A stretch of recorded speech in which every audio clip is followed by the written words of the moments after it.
This is your news source evening bulletin for today, Friday, the 29th day of August in the year 2025. I'm Gordon Mosley reporting. Now here's what we're tracking tonight.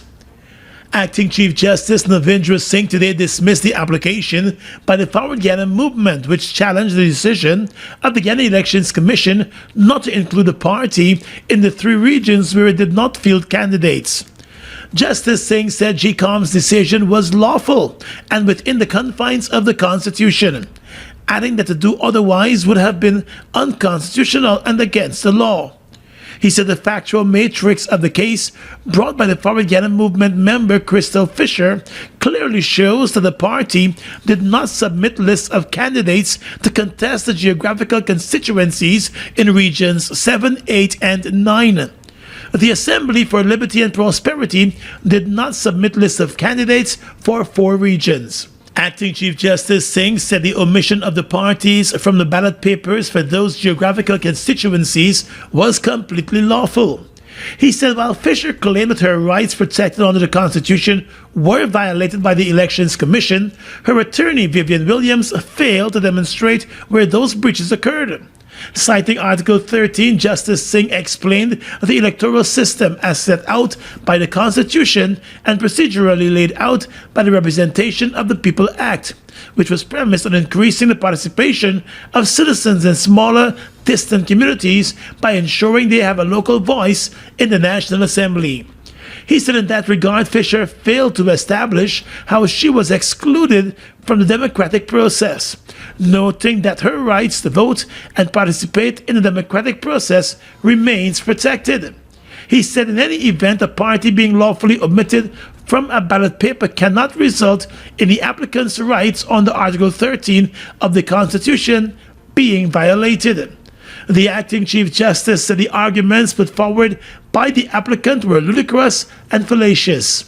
He said the applicant's argument that GECOM is discriminating against voters from particular regions is ludicrous and fallacious in that no evidence has been produced to show that the Elections Commission has in any limited or restricted the participation of any party in the upcoming elections. He also said the applicant did not show in any way that GECOM had unlawfully determined which party appears or not appear on the ballot paper of any geographical constituency. Acting Chief Justice Singh said the declarations sought by the applicant are all premised on the assertion that GECOM excluded or omitted the Forward Guyana movement and the Assembly for Liberty and Prosperity from the ballot of certain geographic constituencies.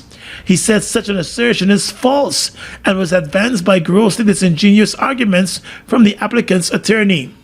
In dismissing the application, he awarded costs to the Guyana Elections Commission and the Attorney General in the sum of $1 million each, with an 8th of September 2025 payment timeline. The attorney for the Elections Commission, Arud Gosai, and the Attorney General, Anil Nandlal, both welcomed the decision of the court, saying the court's decision was not surprising.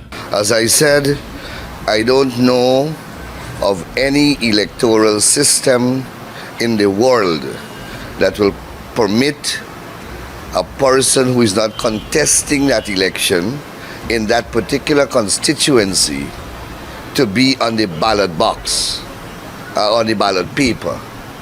You have not entered the contest. How do you expect to become a contestant? So it's as simple as that. And up to now, the lawyer who appeared in this case doesn't seem to understand that, because I heard his closing arguments there in relation to costs, and he keeps repeating the same thing over and over again. On the other side, the Forward Guyana movement has made it clear that they plan to appeal the decision of the acting Chief Justice, since there are still a number of gray areas. The Forward Guyana movement was hoping to put a hold on Monday's elections. More news coming up in just a moment.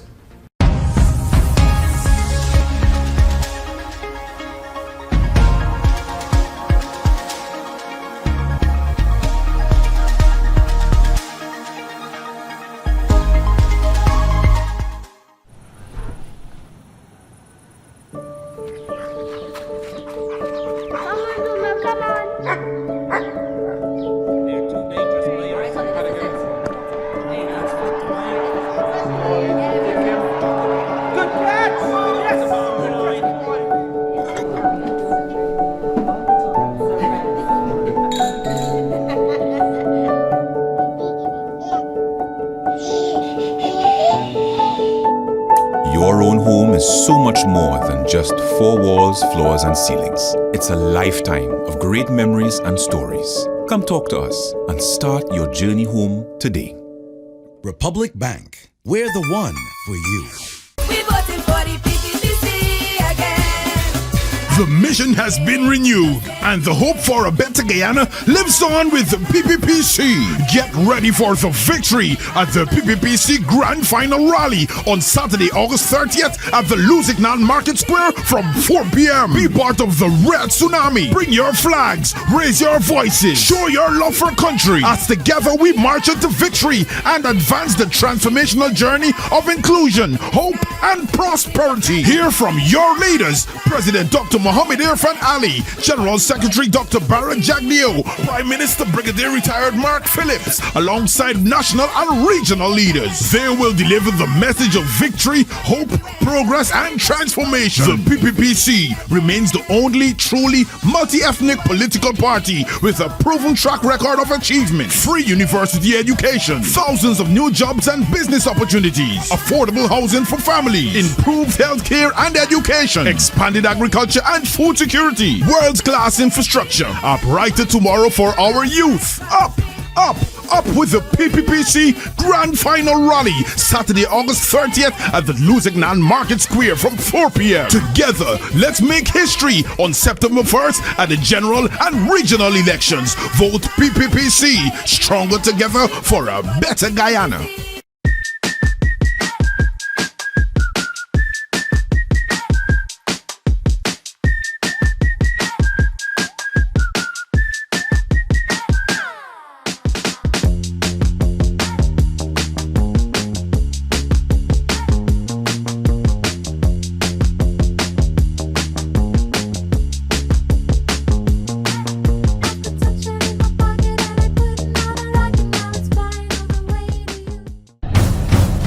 Guyana.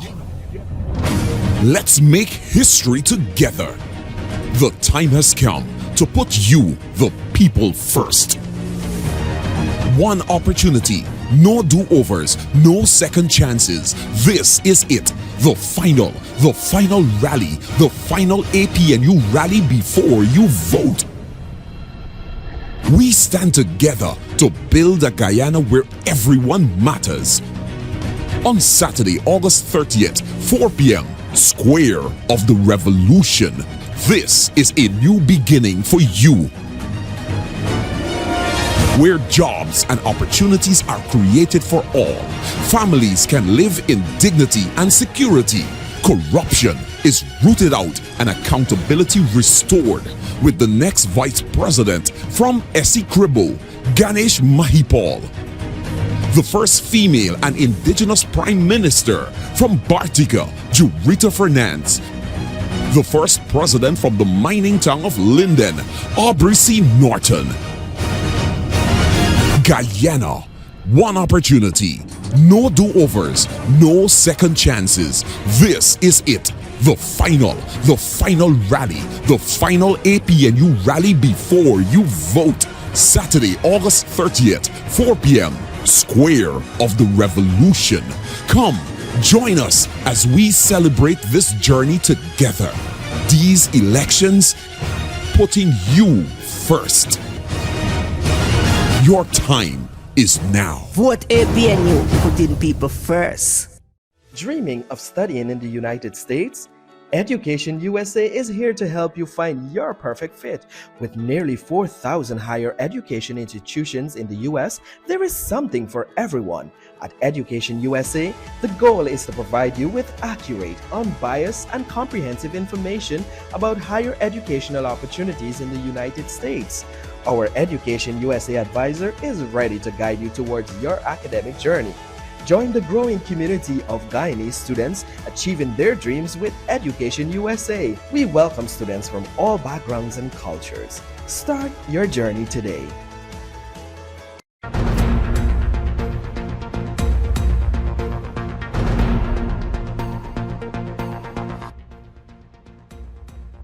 Tonight, the Win Party is complaining that the Guyana Elections Commission did not approve the party's polling agents for Elections Day. Despite complying with GECOM's timeline, according to party officials. Win Party member Dwight Hitzberger, in an update this afternoon, said the party received an email from the Elections Commission on Tuesday and later responded with its submission on both Tuesday and Wednesday. However, he said the party was told that the submission was late, even though it was GECOM who notified the party late, according to Hitzberger. But what is at stake here is much bigger than a deadline. GECOM itself has been late, and not by 1 or 2 days. They were late in the opening of proxy applications.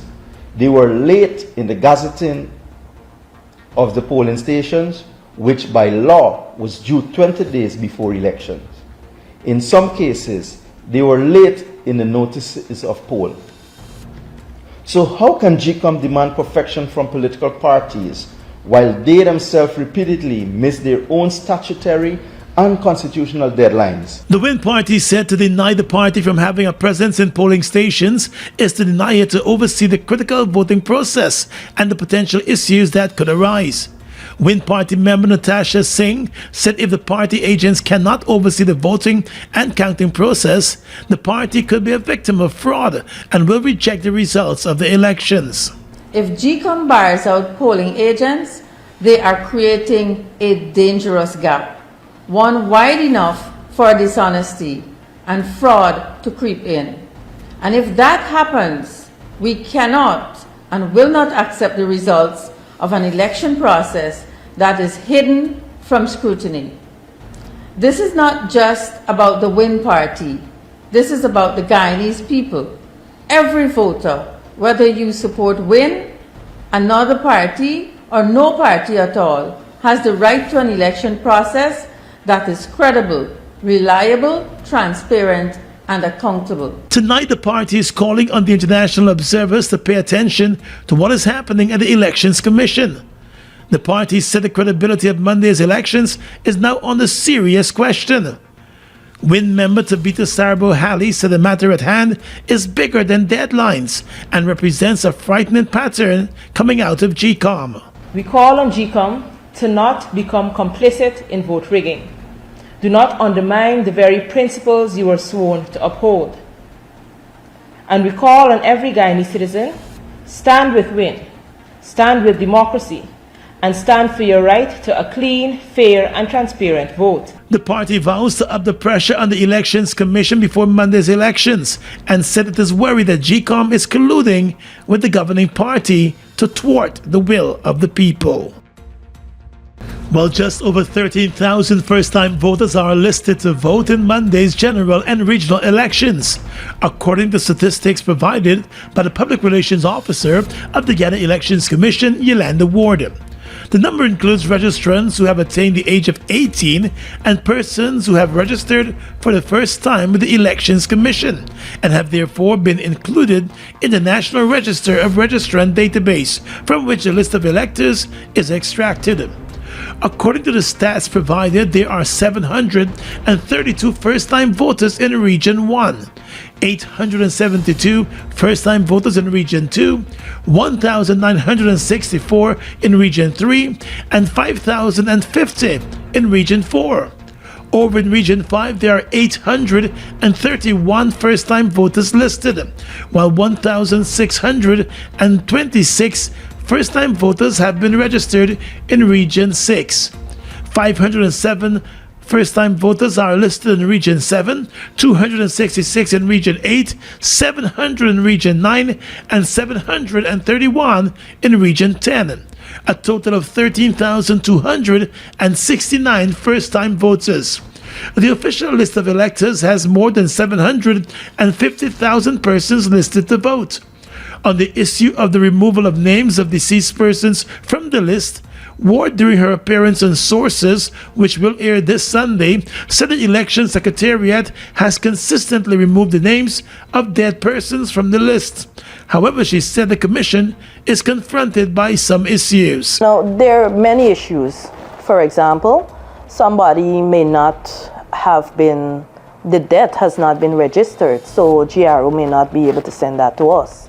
A relative may not have presented, or somebody, the requisite documentation for us to do that removal. Ms. Ward assured that there are many safeguards in place to prevent voter impersonation and fraudulent voting by persons on behalf of the dead. We have published the safeguards that are in place, particularly when it comes to the integrity of the conduct of the poll, to ensure that we do not have a case of impersonation, to ensure that a voter who presents themselves to the poll to vote is the person who will be casting their ballot. And there are 6 parties contesting Monday's elections. The European Union Election Observer Mission has deployed 20 short-term observers across the country to assist those already in the fields. The deployment takes place just 3 days before Guyanese head to the polls in Monday's elections. They will observe the election day proceedings, including the opening of polling stations, voting, counting of ballots, and the tabulation of results. Speaking to reporters this morning at the Pegasus Hotel, the head of the European Union Observer Mission, Robert Bidron, said the 20 short-term observers represent the creme de la creme of the EU's short-term observers and will monitor the elections closely in all 10 electoral districts. He said their observations will be vital for the country's comprehensive assessment of the election. The short-term observers will complement the work of the 14 long-term observers and the core team that are already on the ground. We are the well-oiled machinery which is here deployed to deliver the best assessment of the outcome of these elections and pre-elections, post-election period for the Guyanese people. The EU mission is observing all aspects of the electoral process, including the election administration, the legal framework, conduct of the campaigns, involvement of civil society, and media coverage, including on digital and social media platforms. Its primary intention is to assess compliance with Guyana's electoral laws, as well as regional and international commitments to democratic elections. The chief observer said the intention is not to interfere with the local electoral process, but to observe. He emphasized that observers are following a strict code of conduct for international observers, in line with the Declaration of Principles for International Election Observation, endorsed by the United Nations. That we will not interfere in the process, and I want to underline it very strong, that our goal is to observe, not to intervene. I know it's very tempting for many of you, especially journalists, to ask us difficult questions that you want us to answer, but we are still observing. We are not interfering on any stage on these elections. But of course, I can assure you that this observation, as always, from European Union will reach the highest standards. In total, the EU team is fielding approximately 50 observers. According to the chief observer, the mission will present its report on its preliminary findings 2 days after the elections. 2 days after elections, we will issue our report, which will be assessing on the first-hand observations after the elections, and it will include, as always from our side, the press conference. That preliminary report will be followed by a final report, which will include recommendations for improving the electoral process, which will be published after the completion of the entire process. In Guyana, roads don't give you a break, and neither should your truck. That's why there's the Isuzu D-Max, built with turbo diesel power, high clearance, and 4x4 control that owns the off-road. It's strong, smart, and tough enough for any job. The Isuzu D-Max is more than a pickup. It's your ultimate working partner. Available at Marix, the authorized Isuzu dealer. Call 226-1306 for more details. Isuzu D-Max, master of all roads.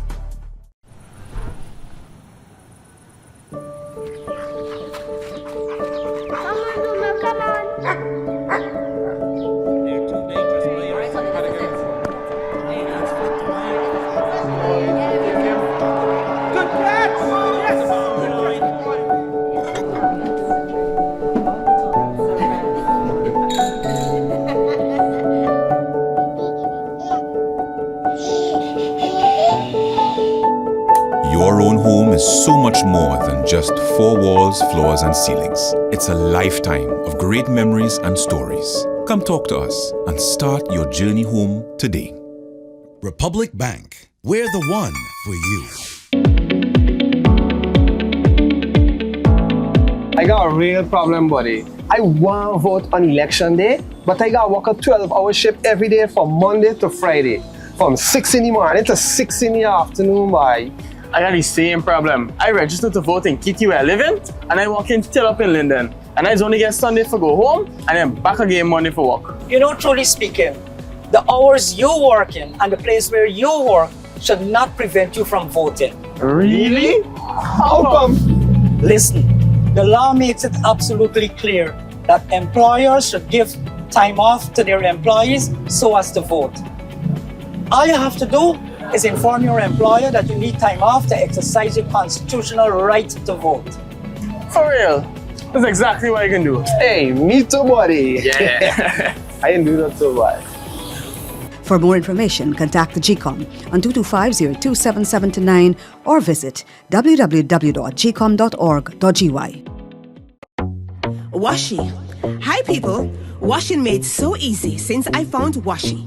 Washing me use wash me clothes and I can say wash your soap powder, wash clothes so nice. Wash your soap powder, leave your clothes color bright. Wash your soap powder, leave me clothes smelling nice, of course.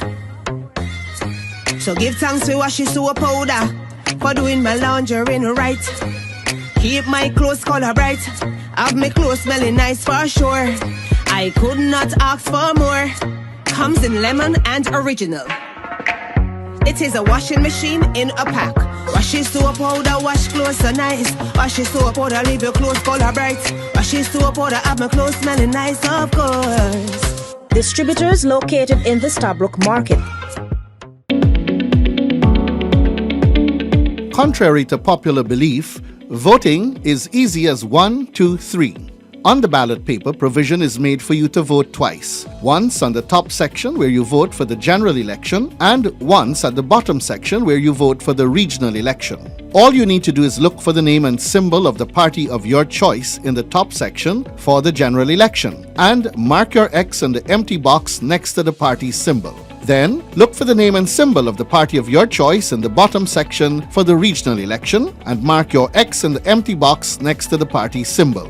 After you have voted, you are required to fold the ballot paper as shown by the election official. Dip the first joint of your right index finger in indelible ink and place the ballot paper in the ballot box. You will then have to leave the polling station. For further information, contact GECOM's hotlines at 225-027729, 226-6557, 223-9650, or visit the GECOM website at www.gecom.org.gy. St. Cuthbert Mission will be transformed into a model indigenous community, according to President Irfan Ali during a visit to the village on Thursday. Anticipating a win at Monday's elections, President Ali told residents that they could expect improvements in all sectors throughout their community. We want your community to be a representation of holistic development, a community that would have ecotourism, agrotourism, food sustainability, proper infrastructure, education, healthcare, recreational facility, a community that will be self-sustainable, a community that will be vibrant, strong, and one in which all your children can aspire and know that the government will invest to meet their aspiration. The president said he's already in discussion with the two Shallow St. Cuthbert's Mission and the village council to carve out a development plan for the community. He said the residents could rely on his administration, knowing that it will deliver on commitments made. We're going to invest in every single home, every single household. We will transfer money to you to improve your house, rehabilitate your house, or do something. And if you haven't built us yet, to help you to build those homes. Because we want families to live in dignity.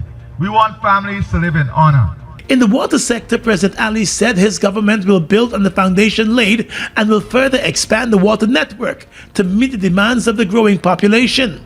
In the agriculture sector, he said 100 single-parent-led households would be identified, and the government will work with them to convert their homes into farmstead to produce high-quality crops. And we're going to have what we call a buying mechanism.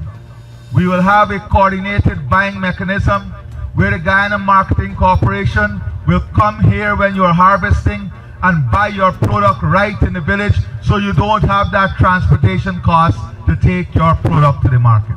Other plans include building an internal road network comprising 7.3 kilometers of road at an additional cost of $1 billion, connecting the village to the national grid, constructing a $145 million primary school, and extending and fencing of the nursery school, and constructing 5 apartments for the accommodation of teachers in the village. According to the president, those development plans are at stake in Monday's elections.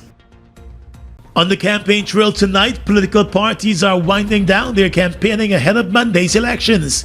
The APNU will officially close off its campaign on Saturday with a final rally at the Square of the Revolution.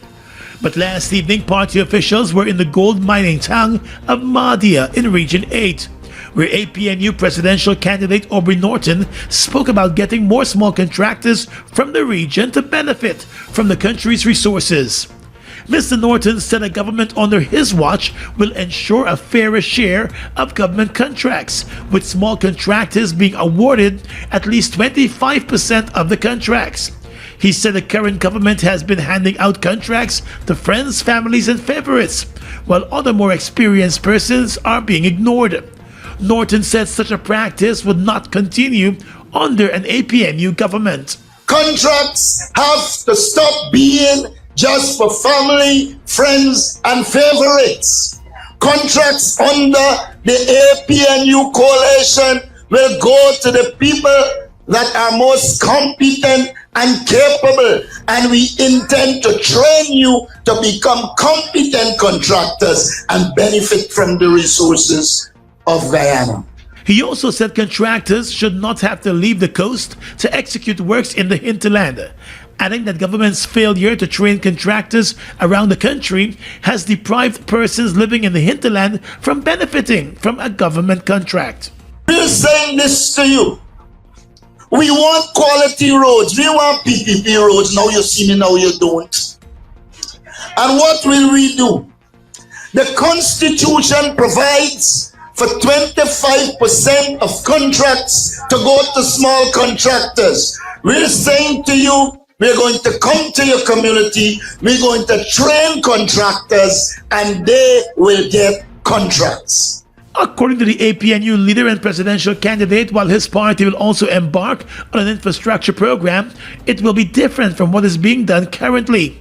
He believes that the PPP administration is overspending the country's oil resources on infrastructure. We also intend to cut out this ignorance that the government is doing. They are taking all the oil money and putting it into infrastructure.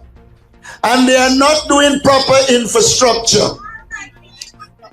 Our approach will be 75% of the money that comes from oil will be utilized for the development of the people and for the development of new industries so you can benefit. The other 25% will be in the Natural Resource Fund. Norton has also promised a modern agriculture sector for all regions, especially the hinterland regions, where he noted the import costs for food and produce remains extremely high. Norton encourages all voters to head to the polls and cast their ballots for his party on Monday. Presidential candidate for the We Invest in Nationhood Party, Azruddin Mohammed, has promised to set up a cold case unit to investigate all unsolved murders in Guyana to provide justice to families. Mr. Mohammed, a first-time contender for the presidential race, is confident of his party's chances at Monday's elections, and he's promising a range of reforms for the criminal justice system. The presidential candidate, who remains sanctioned by the U.S. government over allegations of tax evasion and under-declaration of gold, made the comments during a release-recorded interview with his party's General Secretary, Odessa Primus. So I will spare no resources no resources to ensure that families must get justice. I will set up a cold case unit to investigate all murders, not just one or two, all murders that happened in the past, so that the families must get justice. The Win Party leader also promised a full investigation into the death of Adriana Young within the first 100 days in office should he be elected. He said he believes that the government is at the heart of the failure of the country's criminal justice system and the way in which investigations are being done. And police got to do police work. Right. That's the problem. Yeah. First of all, I won't accept none of my ministers to call the commissioner of police or any commanders to give them instructions to release this person. Police must do police work. Right. And that is the problem that happened. That is what transpired with that same story with Adriana Young. Based on what we saw. Right. Muhammad is also promising to take a closer look at the Mahdia dorm fire which killed 20 children back in May of 2023.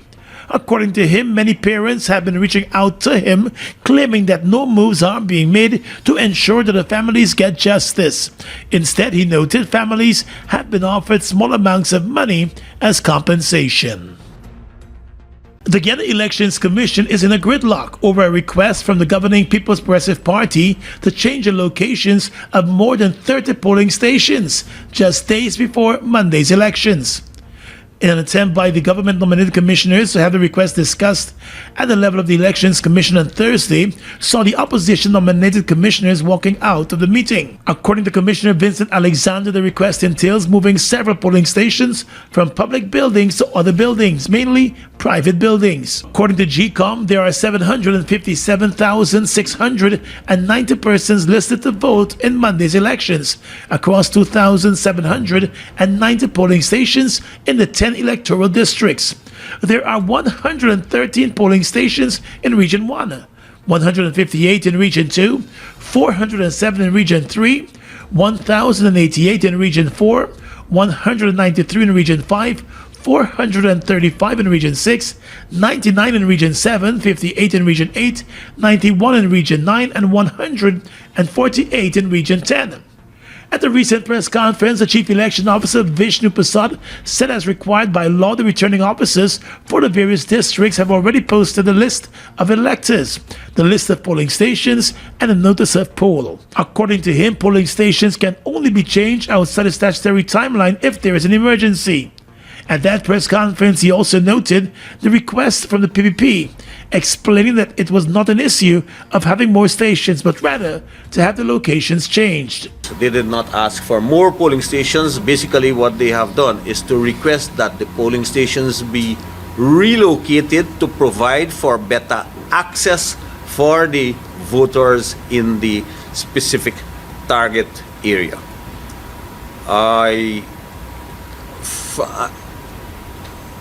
I think, well, one area comes to my mind is Monrepo. With the opposition-nominated commissioners signaling their refusal to discuss the request, the commission must now wait 48 hours before it calls its next meeting, if it wants to proceed with the approval of the changes in the absence of a quorum.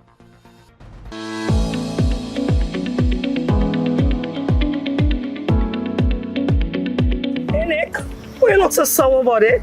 Hey Brooks, bro. I telling Fiona, let me do something to make a quick raise, but she don't want to cooperate. Well, fill me in, cause I broke myself.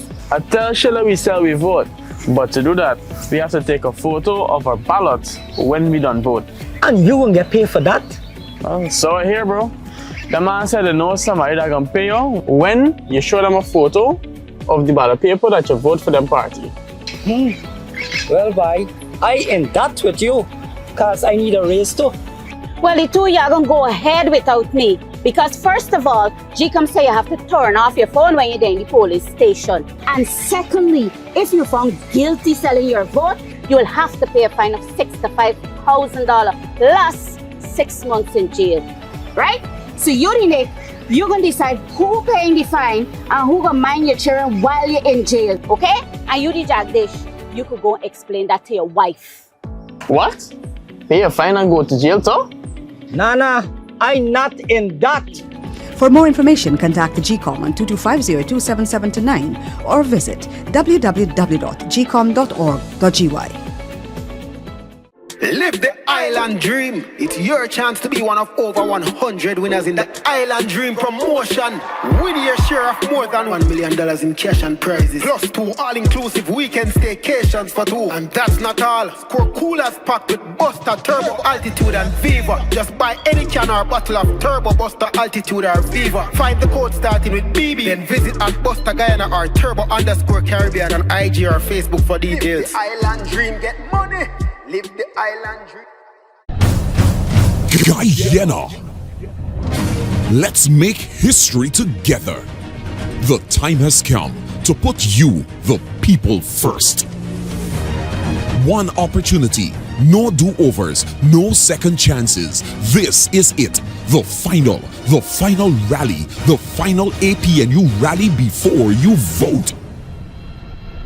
We stand together to build a Guyana where everyone matters. On Saturday, August 30th, 4 p.m., Square of the Revolution. This is a new beginning for you, where jobs and opportunities are created for all. Families can live in dignity and security. Corruption is rooted out and accountability restored, with the next vice president from Esikrebo, Ganesh Mahipal. The first female and indigenous prime minister from Bartica, Jurita Fernandez. The first president from the mining town of Linden, Aubrey C. Norton. Guyana, one opportunity, no do-overs, no second chances. This is it. The final rally, the final APNU rally before you vote. Saturday, August 30th, 4 p.m., Square of the Revolution. Come, join us as we celebrate this journey together. These elections, putting you first. Your time is now. Vote APNU, putting people first. Guyana's economy is rapidly transforming, and we're all part of it. Guyoil is at the forefront of this development by providing reliable and efficient energy and supporting community development from the very core. 100% of Guyoil's profit goes back to building schools, roads, and other important infrastructure that connects our cities and towns, providing fuel to domestic, marine, industrial, and aerial transportation. Guyoil has now repositioned itself as a market leader in the petroleum industry, building a better future for all of us.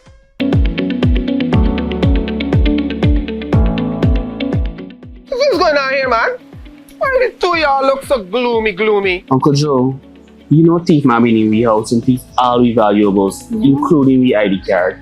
Now election come around and we want to go vote. We ain't get no ID card to identify ourselves.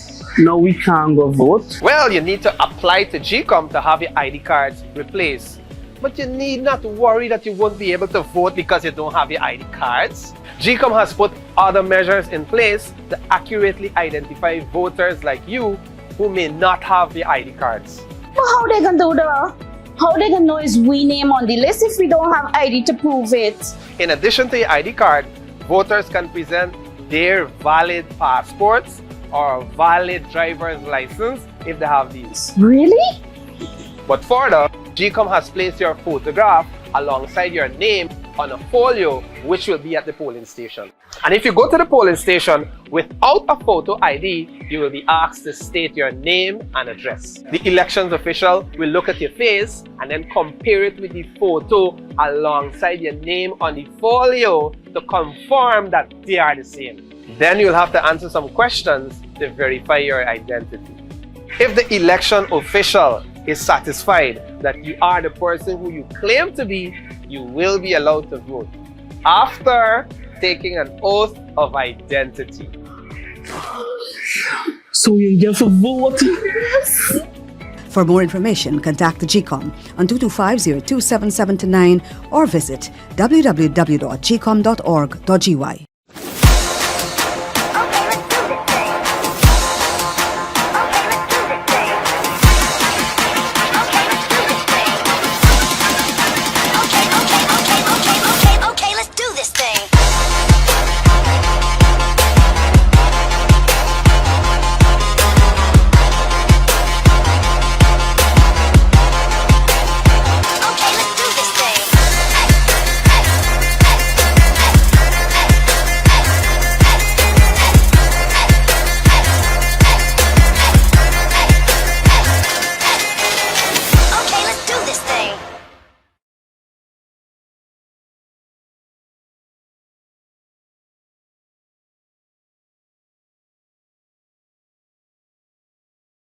With your regional and international news tonight, I am Svetlana Marshall. In the region, tensions between the United States and Venezuela are rising amid a large U.S. naval buildup in the southern Caribbean and nearby waters, which U.S. officials say aims to address threats from Latin American drug cartels, according to a report published by Reuters.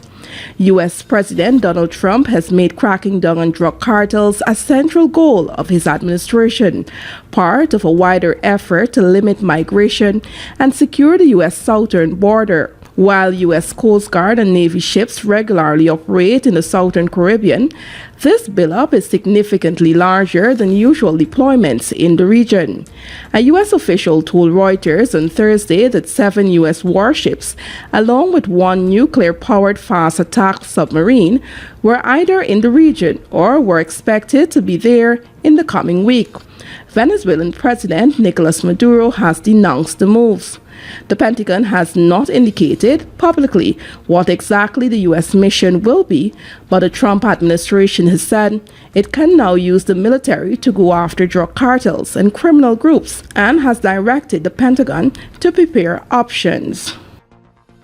Hypocrite, liar, and flip-flopper were among some of the insults hurled during the leadership debate between Prime Minister Dr. Andrew Holness and opposition leader Mark Golding, as the two men clashed on issues ranging from corruption and the economy to income tax breaks for Jamaicans. The first exchange occurred when they were asked to indicate how they intend to deal with corruption and hold political representatives accountable. Holness, who was the first to respond, declared himself the politician who can stand with the greatest moral authority to treat with any matter that is considered corrupt. Holness, the leader of the Jamaica Labour Party, JLP, said, and I quote, "I'm the politician about which Jamaica knows the most. Every aspect of my personal life and personal financial details is in the public domain," end of quote. But Golding, in his response, pushed back against this assertion, charging that Holness was operating under a deep cloud because of his uncertified statutory declarations dating back to 2021. He said this is something the Jamaican cannot go forward with. Golding, the president of the opposition People's National Party, PNP, also charged that the volume of scandals under which the current JLP-led administration is unprecedented. He said, and I quote, "The number of ministers who have had to be removed from the frontline duties, many of them parked in the naughty corner at the office of the Prime Minister rather than being sacked, is a disgrace to the country," end of quote. He further pointed to a report published by the Integrity Commission, Jamaica's main anti-corruption body. The gloves came off again when Holness asked the PNP president whether he has assets in overseas companies that have not been disclosed and whether he could be believed. Golding, in his response, said he has disclosed all his assets, and that's why his Integrity Commission declarations have been certified. And finally tonight, international news. Egyptian authorities have been rounding up teenage TikTokers with millions of followers, detaining dozens in recent weeks on accusations ranging from violating family values to laundering money. Police have announced dozens of arrests, and prosecutors say they are investigating at least 10 cases of alleged unlawful financial gains. They have imposed travel bans and asset freezes and confiscated devices. Critics say the escalation fits into a broader effort by the state to police speech and codify conduct in a country where social media has long served as one of the few alternatives to traditional media, largely controlled by the state. And that's your News Source Evening Bulletin for tonight. I'm Svetlana Marshall, wishing you a pleasant weekend.